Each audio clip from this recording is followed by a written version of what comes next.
All right. So this is Monday the 20th. We have one more week after this one. And I'm happy. And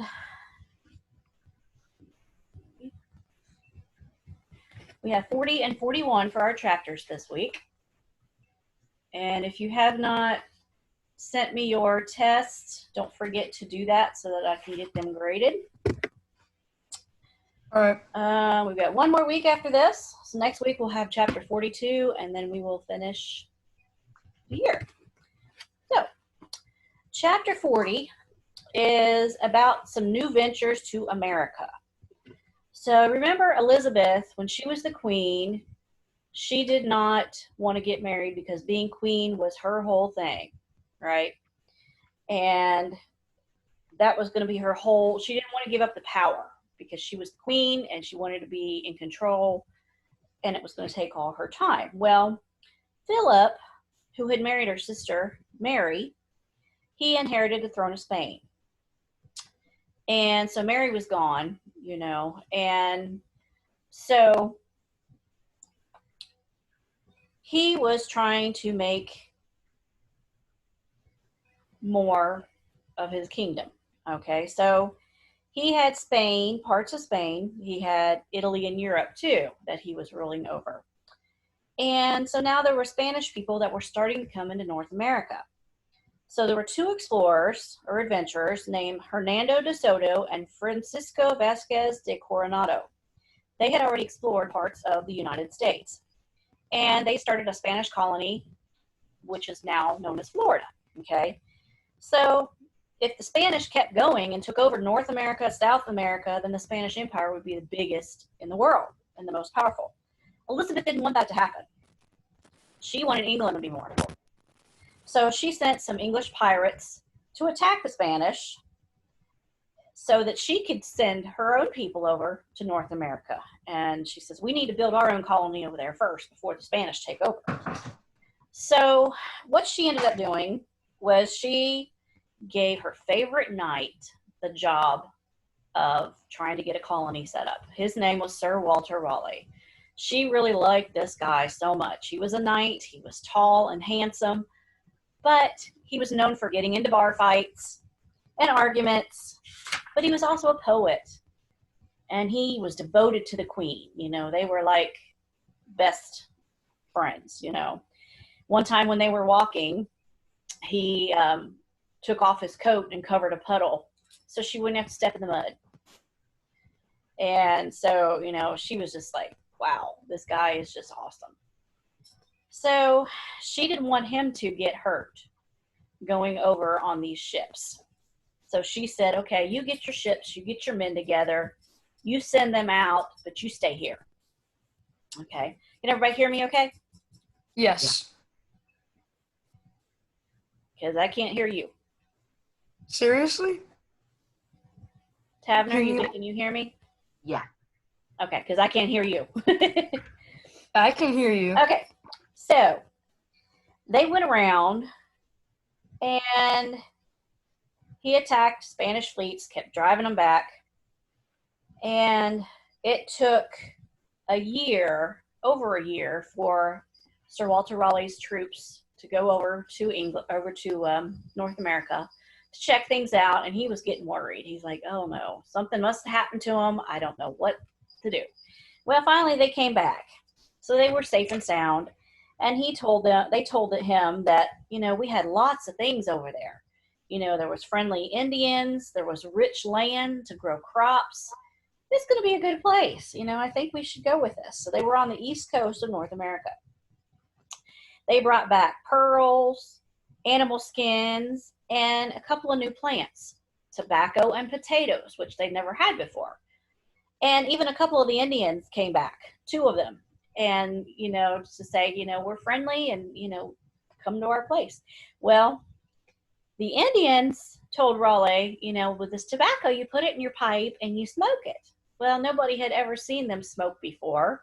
They didn't know what it was. So he tried it and he about choked himself to death because he didn't know how to do it. And it was really silly. So finally he did it, you know, and he finally got it to do the right thing, and his servant came in and saw smoke coming out of his nose, and he thought he was on fire, so he poured a bucket of water on his head. And it's like, okay. So, anywho, they continued on, and 107 men and women decided, okay, we're going to go to America. We're going to be part of this new colony. So they went to the new place, and they were going to call it Virginia in honor of Elizabeth the Queen, because she was known as the Virgin Queen because she never got married, never had children. So they landed there. They built homes and fences and gardens, but they wanted to come back after a year because the winters were so cold and brutal, and they didn't have enough food, and they didn't enjoy it. And the Indians were more unfriendly after a time. So they're like, we want to get out of here. So finally the ship came, took them back to England. But Walter Raleigh said, this is not the end. We want to do this again. So he sent some off again to go to Virginia, but it failed. And he started to have trouble in England. He fell in love with this lady named Bess Throckmorton. She was one of Queen Elizabeth's maids of honor. And the Queen was not in love with Sir Walter Raleigh, but she idolized him, I guess, and so he knew if Elizabeth found out that he loved one of her maidens, she would be upset. So he and Bess got married in secret. She still lived at the palace, and they went on like nothing had changed. And they found out about it, because she was pregnant. So when the Queen found out, she locked them both up in the Tower of London. She was so mad because she didn't like secrets. About a month later, she let him out, and she says, okay, go away and live in the countryside. So he wrote a poem, and he was upset. His days as being the favorite of the Queen was over. But he had his wife, and he had his child. And he still had adventures. He would go explore into North America. But even after Elizabeth died, there was still no English colony in North America. So the king that took over after Elizabeth put Raleigh in jail for 12 years. He was in the Tower of London for 12 years for treason. When he finally got out, he said, I'll let you be free as long as you take off and go to South America and you find us gold. Well, he tried to do that very thing, but he came back empty-handed, so the king had him beheaded. So that was the end of him. Well, the first Virginia colonists, they had settled in an area off of North Carolina called the Roanoke Island. There was a lot of storms there, and they didn't want to stay. So they left. When the other colonists left there, they left 15 soldiers there to kind of take care of the place. And so they stayed behind. And then later on, people came back there to check on them. So they got in there and they found one skeleton, and they saw that everything had been all grown up over. And they panicked and they said, oh, Indians have killed them all. They're all gone. We got to get out of here. So they left. But they were tired. The commander of the ship was so tired of hearing everybody complain on the ship because they were seasick. They wanted a place to land, but they didn't want to stay there where the other colony had been because they thought, oh, Indians have killed everybody. Well, there was one guy named John White, and he was the leader of that colony. He says, okay, let's go back. The commander said, let's go back to Roanoke Island, and we're going to leave you there so we can go back to England because we're tired of hearing you cry, say you're tired of being on the boat. So here you are. You're going to have some land. They were scared to death because they only had a few boats, so they couldn't get off the island, really, and go anywhere. It was July in Virginia, so it was really hot and muggy. There was bugs everywhere. Everything was falling down around them. They were going to have to rebuild everything. But they did their best.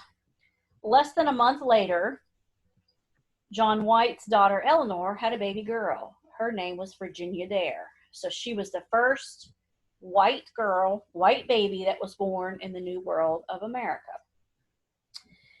That's They crazy. were able to help working with the Indians, and they grew corn, learned how to trap fish, grew beans, and so forth. So things were going to be okay, they thought for a little while. But then the colonists decided to attack the Indians because they thought they were going to be their enemies. And so they couldn't get more food because the Indians refused to help them because they had ruined their relationship. So the colony says, okay, John White's going to go back to England in one of the little boats and get us some help. So that's what the plan was. Well, he didn't want to leave his daughter and granddaughter on the island, but the other colonists said, yes, they need to stay. You need to go get us supplies, go get us help so we can start again. So he left. Took him 3 months to get to London, England. He asked for Sir Walter Raleigh, and the man said, well, he's been beheaded because he didn't find his gold, so you have to find... Or, no, this was before Walter Raleigh was dead. So he got Walter Raleigh, and he got supplies and everything, but it took a long time. And they had to wait until the winter was over. Well, in between all this, trying to get things together, England and Spain decided to go to war, and it took 3 years for John White to get back to his colony. So in the meantime, his daughter, his family was there. And once he got back, he went on a ship, on a warship. It took months to get back to where he wanted to go.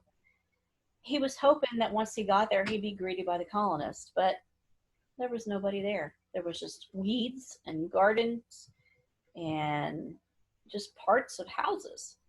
The wood, the windows and doors and everything was gone. Everybody was gone. There was no skeletons, no anything that looked like there'd been a fight or a sickness or anything. So he was so worried. He didn't know what to think. He looked at the whole island, and he had told them that if they ever got in trouble to carve a cross on one of the trees, and then he would know something had happened. Well, the only thing he found was the word Croatoan carved in the bark. He had no idea what that meant other than that there was a Croatoan island nearby, so he figured that's where they went. But that island was too small for the whole colony. And he had seen no signs of life on that island when he passed it a few days earlier. So they didn't know what happened to them. So back in England, Sir Walter Raleigh tried to send more people to find out what happened to them. But it was another 20 years before another Englishman went to Roanoke Island. And by that time, everything was gone. So nobody knows what happened to those people. It was known as the Lost Colony of Roanoke. They just disappeared. We don't know what happened to them to this day. So it's kind of strange, you know. So then we go to chapter 41. Now we're going to move on up and talk about Canada. So Columbus and Vespucci sailed around the Atlantic. Europeans followed. We had colonies in Central and South America. We tried to settle in Virginia again. Well, then we found a new land called Newfoundland, which is in Canada. So there was a merchant named John Cabot. He sailed north from England and bumped into the North American coast because Canada, even though it's a different country, it's still part of the continent of North America. So he was like the people there. He was from different countries. He was born in Italy. He tried to live in Spain. Then he went to England. So he thought, okay, I'm going to find a quick way to get to India. So 5 years after Columbus landed, he started his own journey. Cabot had 20 men and a small ship named the Matthew. But his journey was even shorter. Before too many weeks passed, he sighted land. So he thought, oh, guess what? I found something good. He looked at the meadows, and there was forest, and there was lots of streams, and down in the sea, if you leaned over the boat, you could see all the fish in the water. And they're like, wow, let's put the nets down. So they put the nets down, and they came up with lots of fish in the baskets and the nets. And they're like, wow, man, this is an easy way to fish. So they found a lot of cod, which is good fish. That's what they make fish sandwiches out of at McDonald's and stuff. So that was the easiest way to fish. You just stick a basket in there and pull up a bunch of fish. So he says, John Cabot says, this is England's land. I'm claiming it. And he says, I found the shortest route from the northeast coast of Asia. So he thought he was in Asia, but he wasn't. He was in Canada. Okay. So he left the following spring. He left England with 5 more ships and was going to finish his journey to the east. Well, ships got tattered by storms. He and the other 4 ships completely disappeared, and nobody ever heard from them again. So we don't know what happened to them. They probably sank, but we have no idea. So fishermen had heard about the stories of all the fish that were just so easy to just get. So there was a lot of fishermen that came back from other countries to fish, and they built platforms called flakes. And that's where they could dry the fish and salt it and keep it so that it wouldn't go bad, and they would always have fish to eat. But there was a lot of storms that came in the wintertime, and so they couldn't stay there in the winter. They could only stay in the summertime when the weather was good. So the colony was called St. John's. You know, in the wintertime, it was very foggy, very cold, lots of winds, storms. The nights were longer and longer. Ice would form in the water. It was a great place to fish, but it wasn't a good place to live. So they only stayed there in the warm weather.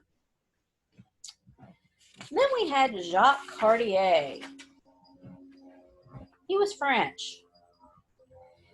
Well, the King of France heard all about these explorations from Spain and Portugal and England, and how they were all building colonies in North America, and he wanted a piece of it too. So he sent a person, a French explorer named Jacques Cartier, to go find out about this land. He says, I want a piece of it. So Jacques set off to claim some of that new land for France, but he also had another plan in mind. He wanted to find a way to China. So he hoped that he could sail through the North Atlantic Ocean, cut through North America, come out on the other side, and be right there in China. Well, that's not how it works. But he thought he would try. His journey to North America took him 3 weeks. When he got there, he sailed around the island of Newfoundland, drew the map of it, explored a little smaller islands, mapped those, and he says, okay, now I'm going to find a river that's going to take me straight across North America over to China. So he sailed past Newfoundland into the waters that are called the Gulf of St. Lawrence, and discovered that those waters ended in a river that seemed to go straight into North America. So he thought, maybe this is it. But before he could explore the river, he had to make friends with the Native Americans, because if he didn't, once he started traveling that river, if he had enemies and they didn't know who he was, then he wasn't going to be able to finish his journey. So he made friends with the Indians there called the Micmacs. They had learned how to survive the cold winters. They lived in houses called wigwams, which were cone-shaped huts made of animal skin. So it was kind of similar to a teepee. And these wigwams could be taken apart and moved. So if they traveled, you know, in the wintertime, they would be in one section. Then once it got warmer, they could pack up their homes, move to another section where they would have more resources, and start again. So they were able to move back and forth. And in the wintertime, they stayed in the forest areas. That way the trees could protect them from the harsh winds. So they said, you know, what's this land called? Cartier asked them. He said, well, we call it the village. So the village in the Micmac language sounded kind of like Canada. So they just called it Canada. So Cartier explored the Micmac's land, and he met another hunting tribe. And he says, okay, these guys are going to help me get into China. And they were called the Hurons. Their tribe leader, the chief, was Donnacona. He and his 2 sons were part of the hunting party. And so when they described what their home looked like to Cartier, he says, hey, I want to go see it. But winter was coming. And he says, well, I need to go back to France. I'll come back in the spring, but can I take your 2 sons with me? Well, the chief was like, I don't know. But finally they agreed, so the 2 boys went with Cartier, and it took a whole year, and he still hadn't seen his sons. And he's like, I wonder if that guy's coming back. He's got my sons. I don't know. So finally they came back. So he was so glad to see his sons again, and Cartier had came back. And so he treated him like a friend because he had taken care of his sons for the whole year. So they sailed down the St. Lawrence River, and got closer to the Huron land. Donnacona got nervous because he didn't know where they were going. So Donnacona says, okay, we're at the Huron village, so this is it. This is going to be the land for France. We're not going any further. And he says, if you go any further, the medicine men are going to kill you. Disaster's going to come. But Cartier just ignored him. He's like, I'm not worried. I'm not scared. Nothing's going to happen. So Cartier just kept going. Well, pretty soon the river got shallower and shallower till he almost got stuck. So he's like, oh no, I guess this is not the way to China. But he didn't want to go back empty-handed. And he heard about the Huron Indians tell about there being a rich land that was filled with gold and jewels. And it was a little farther north. So Cartier went back to Donnacolla's village and kidnapped the king of the Hurons. He took him to France to tell the tales of the treasure to the king. Well, Donnacona died in France without ever seeing his native country again. But meanwhile, the French king heard about all these gold, jewels, and riches, and he's like, okay, Cartier, go on back. See what we got. So Cartier found another river, and it was sparkling, and there was jewels sparkling along the edges of the river. And he's like, man, I have found it. I have hit the jackpot. When he got back to France, he brought a boatload of these treasures, these jewels. And the French people laughed at him because they were just stones that were common quartz. And if you ever look at quartz, it looks like little diamonds in the rock. So he thought he had all these diamonds, and it wasn't. It's just a mineral. And so these tales have been fairy tales. So he never went back to Canada. Cartier was just disgusted. So he just gave it up. So pretty soon, people were coming to Canada with their furs and their foods and things to trade. And that's why part of France, or part of Canada, speaks French. Because the French people were part of the ones that came over to settle in that land.